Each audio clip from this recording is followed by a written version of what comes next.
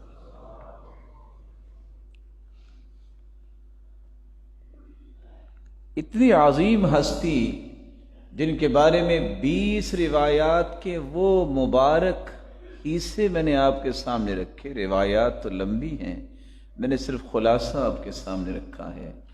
دیانتداری سے بتائیے، جس کی شخصیت اور جو ہستی اس قدر عظیم ہو وہی نمونہ ہونی چاہیے نا، وہی اس لائق ہے نا کہ پوری کائنات کے لیے اسے قدوہ رول ماڈل بنایا جائے، اسے ہی انسان اپنی زندگی کا ہدف سمجھے کہ میں نے اس ہستی کے مطابق اپنے آپ کو بنانا ہے۔ یہی سیرت ہے۔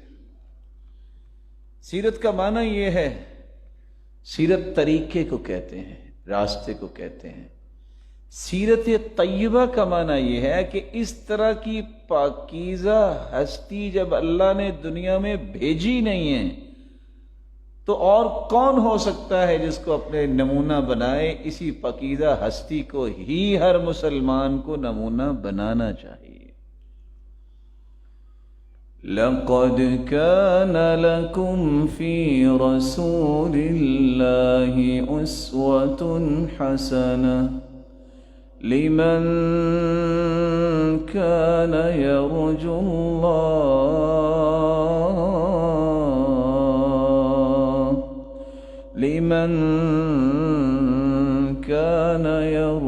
الله واليوم الآخر وذكر الله كثيرا۔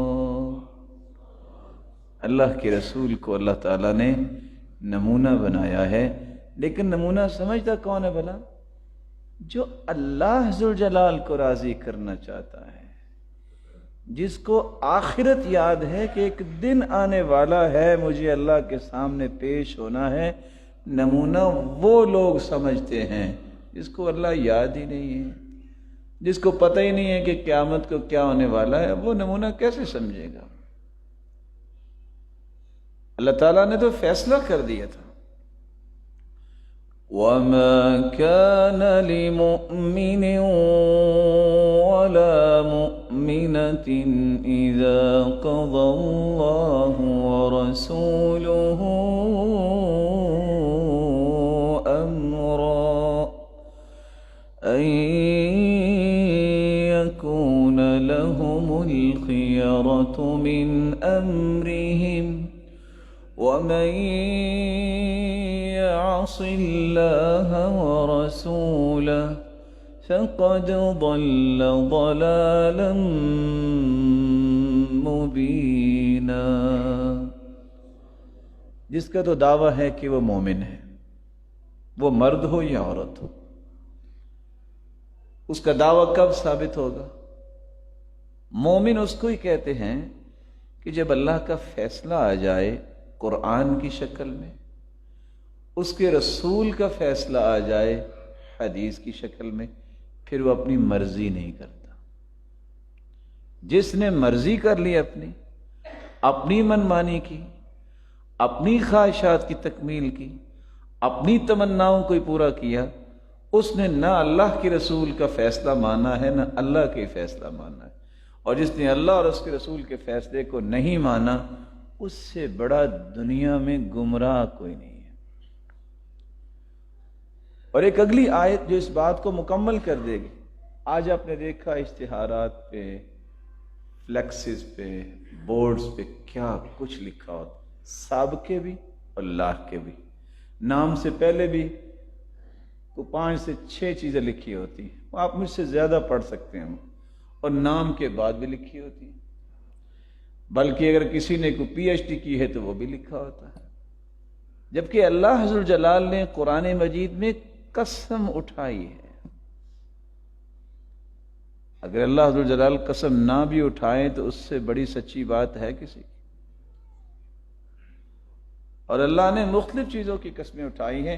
یہاں آ کے اللہ نے اپنی کبریائی کی قسم اٹھا لی، اپنی عظمت کی قسم اٹھائی، اپنے تقدس کی قسم اٹھائی، اپنی جلالت کی قسم اٹھائی. فَلَا وَرَبِّكَ لَا يُؤْمِنُونَ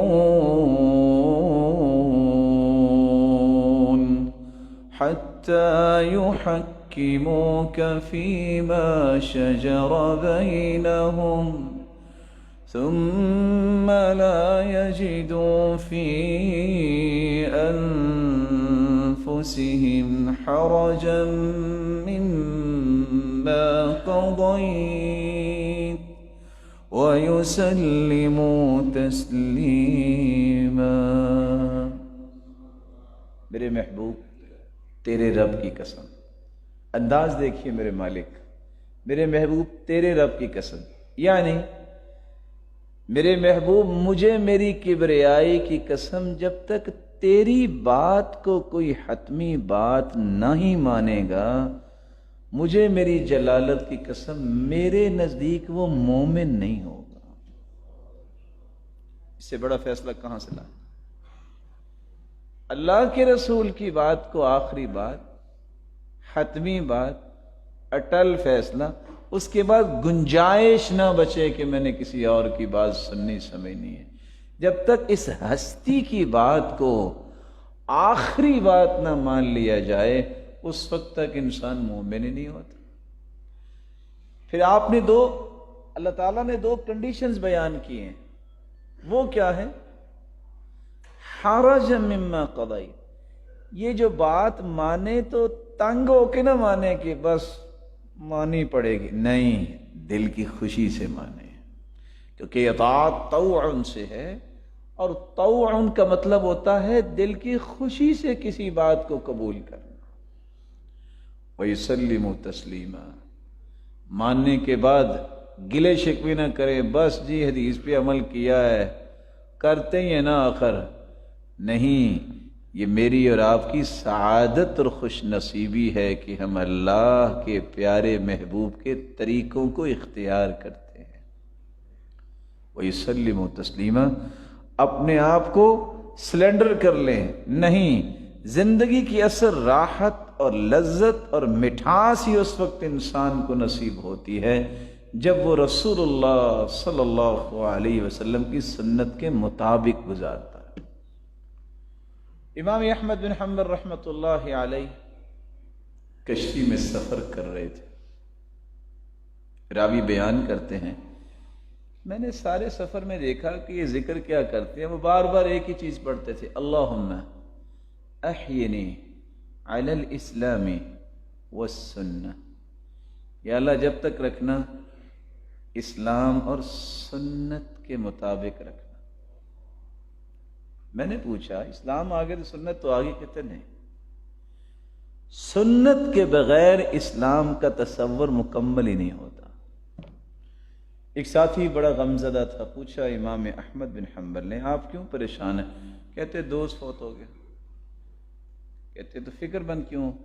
حل ہوا کان علی السنہ، کیا وہ سنت کے مطابق زندگی گزارتا تھا؟ قال نعم، تو بہت صالح اور نیک تھا، سنتوں کی پابندی کرنے والا تھا.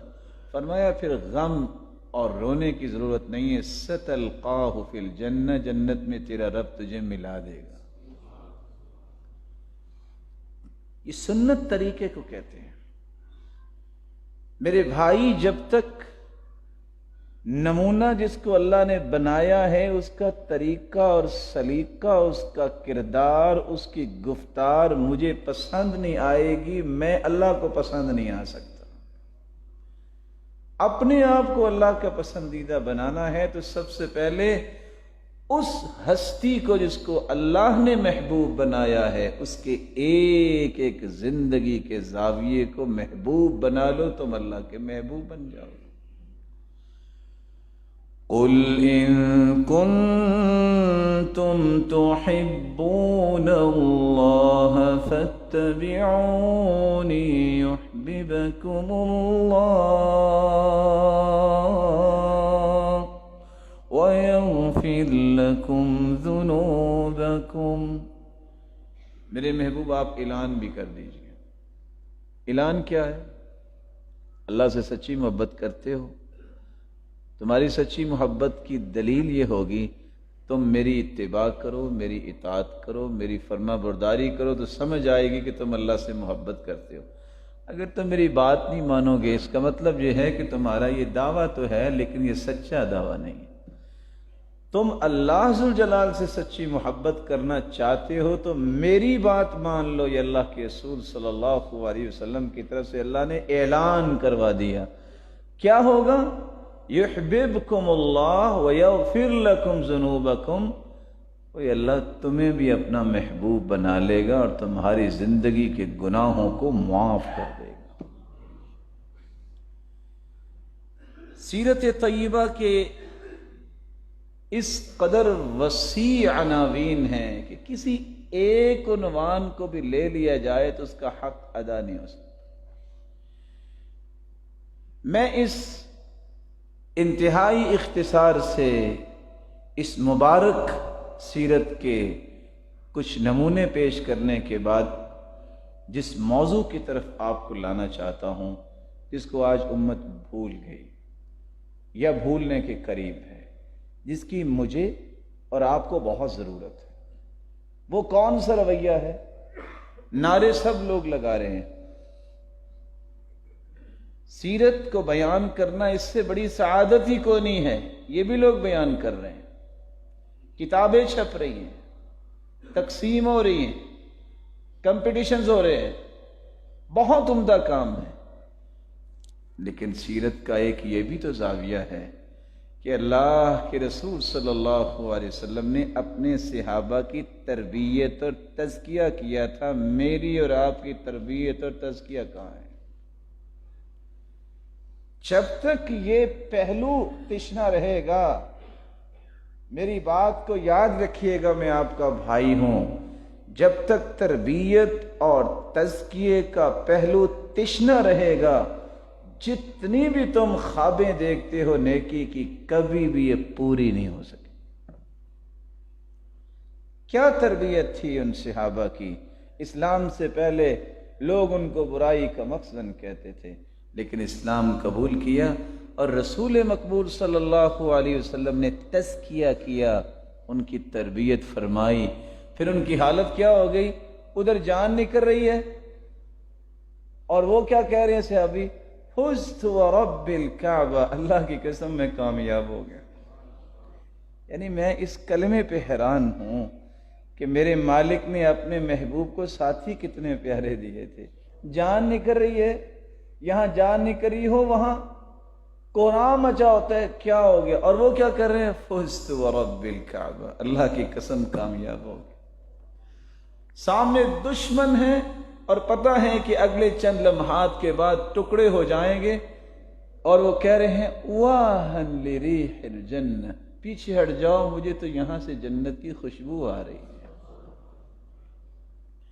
وہ کیسے لوگ تھے؟ تزکیہ اور تربیت کی روشنی میں انہوں نے زندگی گزاری۔ تو حالت کیا ہے؟ بھوک لگی ہوئی ہے، جہاد ہو رہا ہے، جلدی سے ایک کھجور نکالی، دوسری نکالنے لگے اور کہتے ہیں چھوڑو، باقی جا کے جنت ہی کھائیں گے۔ یہ وہ راز ہے، جب تک میں اور آپ نہیں سمجھیں گے میرے بھائیو، اس وقت تک ہماری زندگیوں میں لذت نہیں آئے گی۔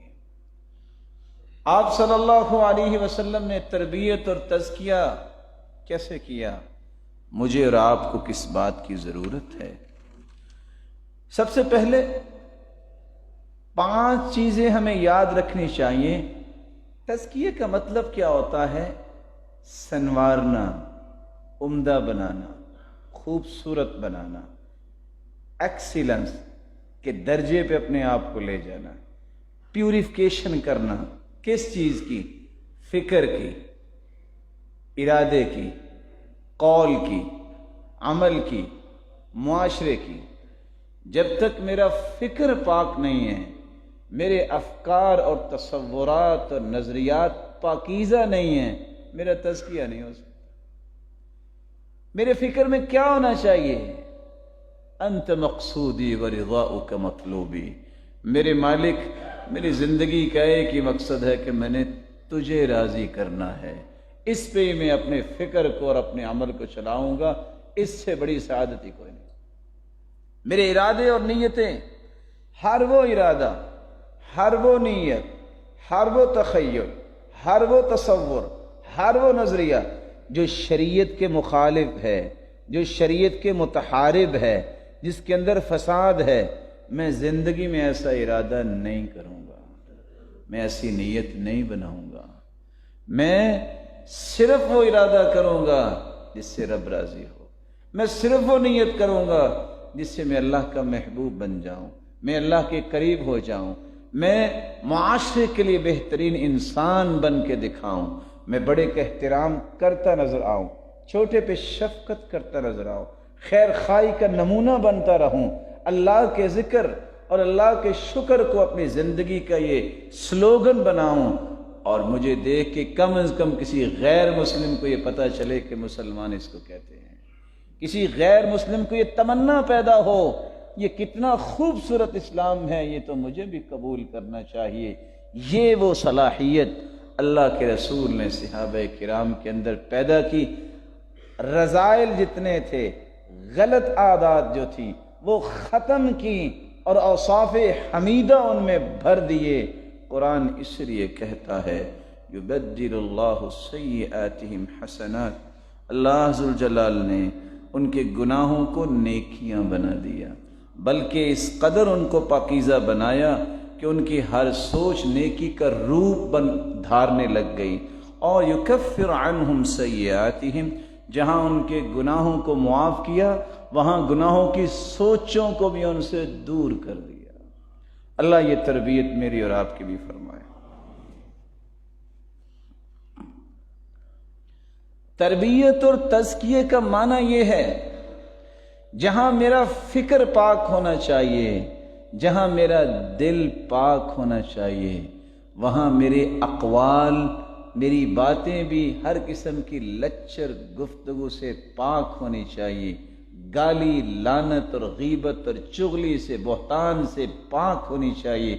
وہاں میرے اعمال بھی پاکیزہ ہونے چاہیے، سنت کے مطابق ہونے چاہیے، اس کے اندر کوئی آمیزش نہ ہو۔